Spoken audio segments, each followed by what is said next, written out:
Dr. Jon Kolkin, welcome to our museum. Thank you so much for being here and for also giving us a little bit of information about your Compassion Foundation. Could you speak to that just a little bit? Tell us a little about the foundation. Sure. Well, first of all, I mean, it's just an honor to be here. It's such a beautiful museum and such a wonderful opportunity to not only bring art to the community, but also hopefully things that are of relevance that people can relate to, universal concepts. So that's really the objective of our foundation, the Shades of Compassion Foundation also, is to communicate with a wide range of individuals of all ages and provide things that are relevant. The foundation, interestingly, was started as a result of a request that the Dalai Lama had for me during my first private audience with him when we were sitting holding hands, and he knew something about my background as both a physician and my international medical work, and said, he calls me Dr. Jon, said, Dr. Jon, will you join me in promoting compassion worldwide? And he's considered the reincarnated Buddha of compassion. How do you say no to the Dalai Lama? So I can't think of one. No, I can't think of an answer for that one. So one thing led to another, and I was invited to lead a summit of museum professionals from North America to meet with the Dalai Lama on bringing compassion into museums.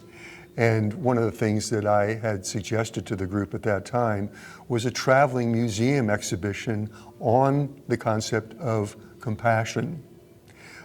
So we started a private family foundation, then did a national search to find a curator who understood the concept of what we were interested in finding. And we're so fortunate, it took us over a year to find Barbara Cox and Anne Sheridan photo kunst right here in Friday Harbor. And we commissioned them to pull together this amazing, amazing set of 50 photographs, including some by some of the world's leading photographers. They did an incredible job. Now, do you know any of these photographers? Have you heard of them before? Or have you seen their work before? Yes, yes, and yes. Yes, okay, okay. So I was able to provide and make some introductions about a few artists that I knew, but the decision of whom to use after they scoured the world, narrowing it down to these 41 artists. And we also had an idea of the importance of understanding what compassion really is.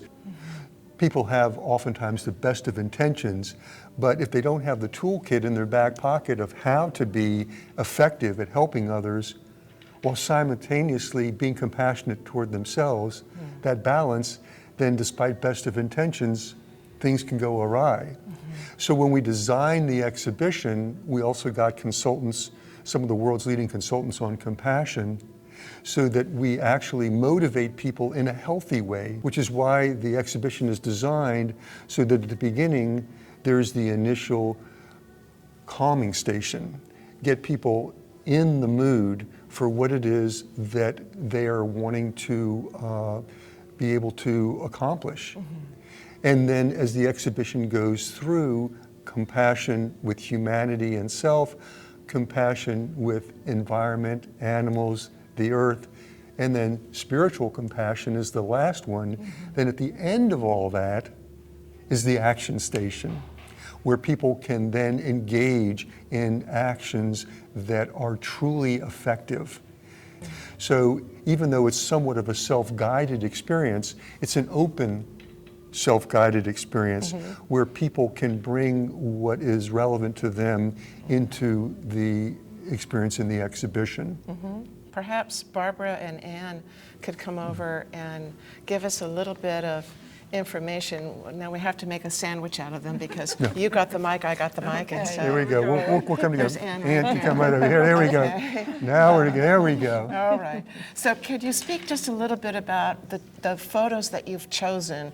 What was it that brought you to these artists that you found valuable to pick this compassion show here? Well, we initially said we wanted to cover all continents in terms of either imagery or the artist, the photographer, as well as be, half women, half men. So that was before we started selecting anything. And then I would say we were looking for images rather than photographers. I mean, what image, we started the 3 categories, what image really belonged in each category, and also would the artist agree to have that image travel, and we did have some people who turned us down. So there's some big names here in the photography world, and so they did generously agree. I mean, Imogen Cunningham, Ansel Adams, Nick Brand, I mean, on and on. So we're very grateful for that. And like I said, we tried to bring thought-provoking images. And I always start with the braids. And we had many, many interpretations, from cancer to Holocaust to becoming a nun to what have you. So, we wanted images that really evoked the heart and the mind, activating the heart and the mind.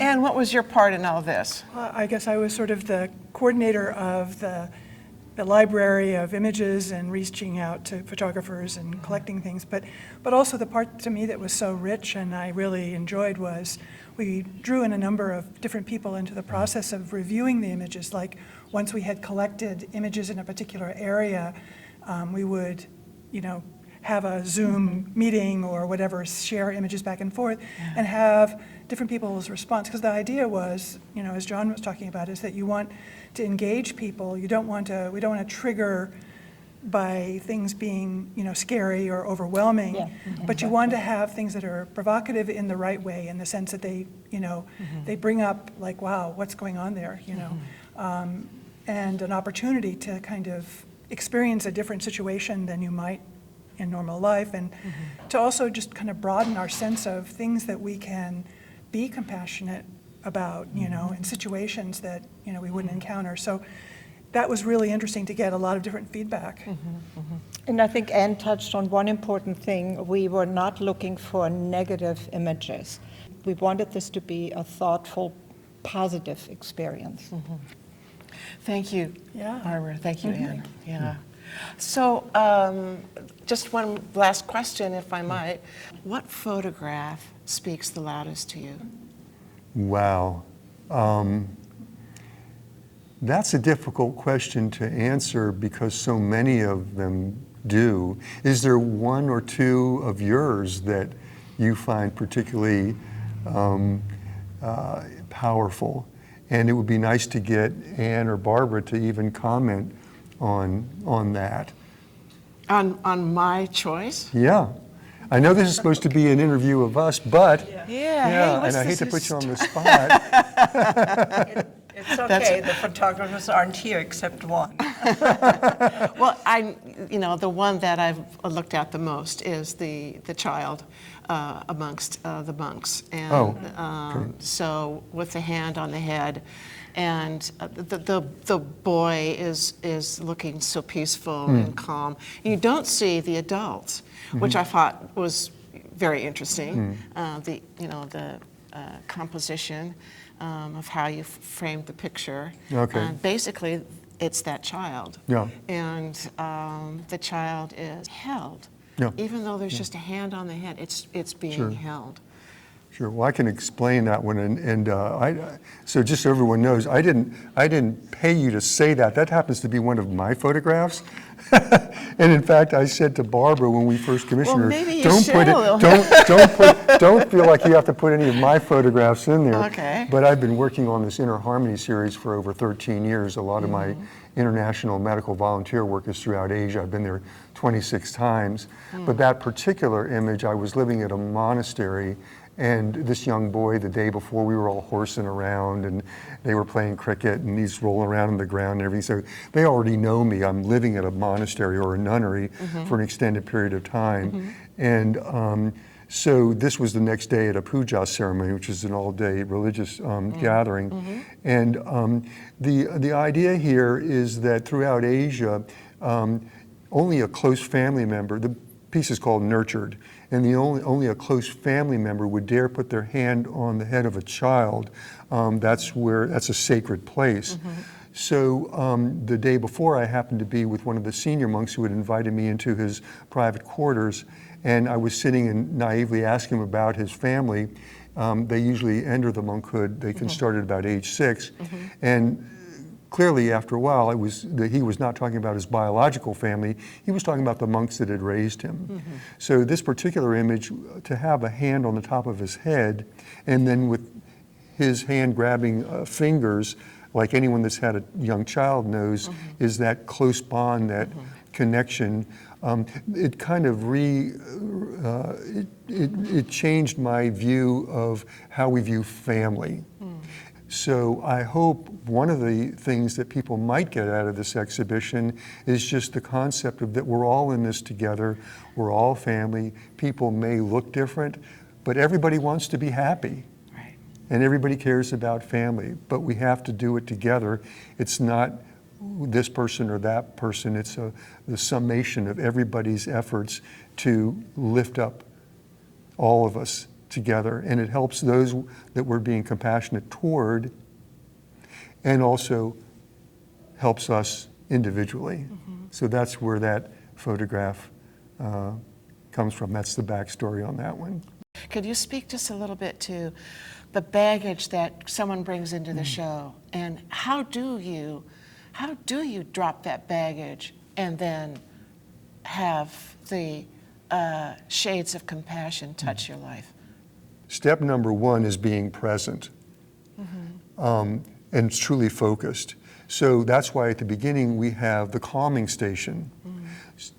Okay, so in the Philadelphia Philharmonic Orchestra, as an example, what they did with the school systems there in Philadelphia was to start each day in homeroom with 2 or 3 minutes of classical music played by the Philharmonic Orchestra in the classroom to get the students settled and calm and focused on the day.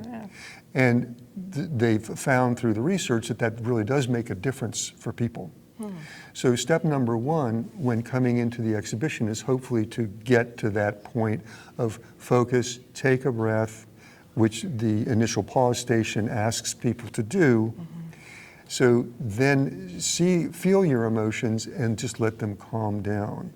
Okay, that puts us hopefully in a better position to then receive and think more clearly.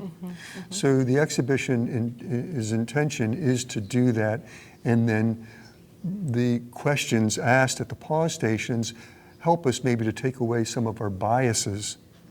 So we all have our biases, so the struggles that everybody is facing in their lives, whether it's political or whatnot, oftentimes we all carry some baggage, our biases. So the idea is to kind of cleanse some of that and to really look at things from multiple perspectives. Just like Barbara was talking about, looking at a particular image, and maybe at first you're looking at it, oh, this reminds me of X, but then sitting there longer, and then, well, maybe it's Y, maybe it's Z. Am I interpreting this way? How might someone else interpret it? So the first thing is presence, calming, remove bias. There's one other in there that we don't need to talk about now. And then recruit wisdom. Okay? And then finally respond with compassion. So whether we're dealing with a family member or at work or any other situation, if we want to be effective, truly effective, that's an excellent way of navigating through our challenges. So that's really what we're trying to do, with the exhibition for people that come in and have come from whatever else they're doing, which is another reason for the low lighting, for the gray, shades of gray color, for the very, very soft, soothing background music, not overstimulating people by having too much going on, and let people take in what they feel comfortable at that time taking in. And when the exhibition has been, previous exhibition, another museum, people would come back multiple times and then tell their friends and come back again and then see something more the next time.